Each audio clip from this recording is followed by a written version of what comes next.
some title, huh? Well, it's 2022. I haven't made a video in a while, and I've been to Arizona a bunch of times, and I filmed a little bit of the experience, but I just haven't had any footage that I really thought was unique enough, or that I liked to go ahead and try to create a video. I guess they say you're your own worst critic, right? But I started thinking, you know, I've had some pretty close calls in Arizona, and some very interesting things have happened. I would say life-threatening, definitely at least one, possibly two of these. And so I thought, well, you know, why not make a video about that? I have a few different things that I can talk about. Not that, you know, it's such a dangerous place necessarily that, you know, anyone should be afraid to go there. But there are some things that you definitely want to keep in mind. The desert is beautiful. It's very brutal and rugged, and it'll get you, and in any number of ways. So the first one is, well, I'll tell you what. I'll let me tell you as it happened. Okay, man, my heart is pounding right now. I was going through one part of a wash. I went up the little ridge between another part of the wash, stepped down into that wash, took one step. I was swinging the detector, and all of a sudden it was like all hell broke loose. I heard a loud hiss and rattles like you're not going to mistake it. It was a rattlesnake. It was a huge freaking rattlesnake. I mean, the thing was probably that big around. And I'm thinking about going back up there and trying to film it. I got really close before he even rattled, and I don't want to get bit, but man, that's a big rattlesnake. I've never seen a rattlesnake that big. And I don't know a lot about the rattlesnakes out here. I know there is an aggressive type. It's not one of those. That's a Mojave green, I think. This one, I think, is they might call it a coontail. It has a striped tail before it gets to the rattles. But anyway, I'm gonna go see if maybe it's still there and I can get close enough to film it without having it come after me. So.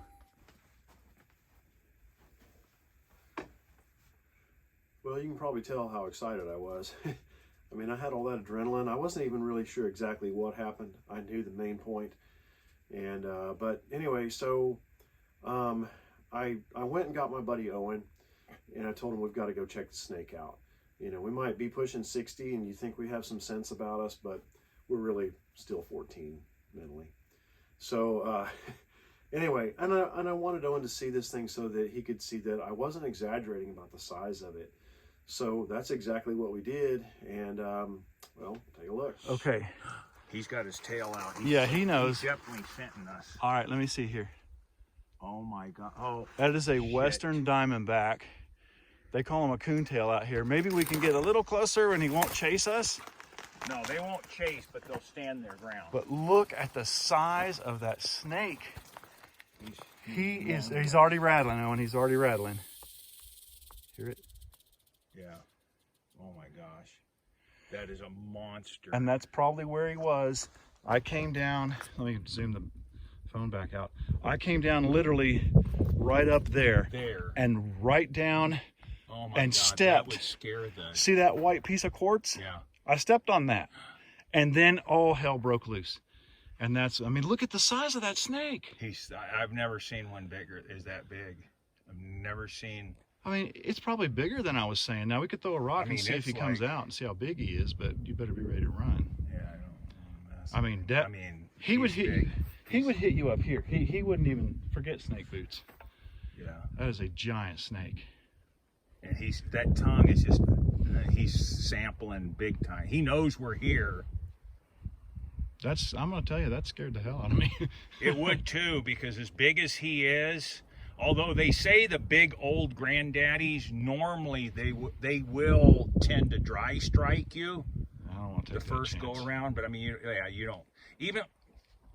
You don't know if they dry strike you, so you're just going to be freaking out. Oh yeah, I've only seen, this is the second rattlesnake that we've seen, in Piano Man in bazillion years, but that shows you Yeah. that's a big, oh my God. Well, and I've been just busting through this brush like I own the place. I know. That's And- why, like I said, what you did, you had the coil in front of you, Yeah, I always keep the coil in front of and me. you heard the rattles, so you were in tune to that. I wish he'd rattle a little bit louder. I could get Well, it on you the go phone. forward, he will. Well, I don't want to get him to.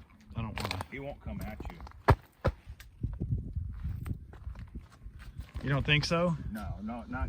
They'll stand their ground, He's just barely rattling. but look how big, how long his rattles are. Yeah, and he's a long snake. I mean, he might have been coming out into the wash a little bit, and I just somehow didn't see him. But that's a. That's a big. That's I'll a throw a whopper. rock down. Oops. Just to get him, not too big. Okay. Nah, he ain't going for that. Now, I'm telling you right now, if he starts coming, I'm hauling freaking butt. But I don't think he will. But here, No, maybe. coontails, Maybe. they won't. Yeah, he's not going for the rocks. He's not even No. rattling. Because that one just kind of bumped him, and he's not even rattling. He's like, I know I'm huge, and if you want to try something, come on a little closer. Uh-huh. I think that's what he's saying. But you can see how well camouflaged he is in there. Yeah. Man, that's a big snake. I gotta cut this video short. Well, yeah, that was a huge snake, man. And looking back on it, I had to sleep a couple of nights to, I guess, let everything sort out in my mind. And I don't know if you heard the lesson in this whole story. The lesson, the main lesson, of course, watch where the heck you're going. But the other lesson, at least in that, is that you can't always see a camouflaged animal. And so you keep your coil out in front of you as you're going in through these areas, because that's going to be your best protection. They're going to strike that first. And after having slept a little bit and rolled this over in my mind, I realized that the thing that I could never reconcile with my memory of that event was that I heard a pop sound. And I'm like, what the heck was a pop sound? How did that even come about? So I just started piecing it together. I had the GPZ 7000 that has a 14-inch coil. It's like a trash can lid. It is a hollow coil, so it's not 4,000 pounds. And when you hit that with something, it makes a pop sound. So I really think what happened is I had the coil out in front of me as I was kind of sliding and coming down into that wash. I think the snake hit the coil, backed up and coiled up, and recoiled up, and then started rattling. And of course, all of this happening at once. I realized what's happened. I looked down. I took off, man. And which, one of my favorite sayings is, first you say it, then you do it. Luckily, I didn't do it, but I certainly said it. And but as I ran down the wash, I was still trying to keep my wits about me. I realized I had screwed up pretty big time right there by just not paying good attention. But as I ran down the wash, in the back of my mind, I'm thinking, man, there could be another snake right here somewhere. So I've got that coil out in front of me, and I wasn't running. I'm just kind of trotting down the wash because I know I can outdistance that snake if I had to. Even scared white boys can run pretty good. So that's one of the first ones there. So that actually kind of scared me in retrospect when I thought about it, because I don't wear snake boots. You heard me mention in there that snake boots really wouldn't have done any good with a snake that size, especially with the terrain being the way it was. Probably would have hit me up somewhere above the knee.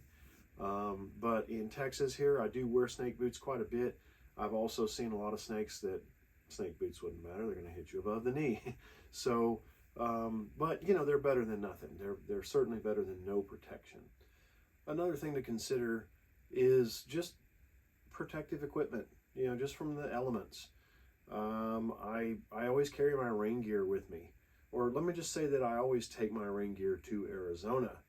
I haven't always put it in the backpack, and you know, I always check with the guys, hey, what's the weather going to be like? I'm probably going to have my rain suit in my suitcase at a minimum. And but you know, when they tell me, hey, there's no rain in the forecast, temperatures are going to be great, all those kinds of things, well then, you know, that's what I plan for, because you know, we're backpacking into a lot of these areas.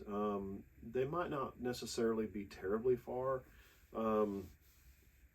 but you know, in that terrain that we have to go through, you don't really want to just, you know, either carry not enough stuff that you have to go back to the quad all the time, or too much, you know, because you're just going to be worn out at the end of the day. It's already brutal enough. Just the areas that we detect, most of them are, you know, they may be washes, of course, which are at least a little easier to get around, but we've gotten to where we've been doing a lot of hillside detecting, which, just as an aside, is one of those kinds of detecting where, you know, you may get nothing. In fact, most likely you're going to get nothing. But if you get something, you're going to get a lot of something. So something being gold, of course. So anyway, how about this one? Forgot my rain gear. When you hear the detector do that, that's lightning. These clouds just kind of rolled in. All my gear is kind of down there. I don't know if I can zoom in. You can't see it, but it's like over there.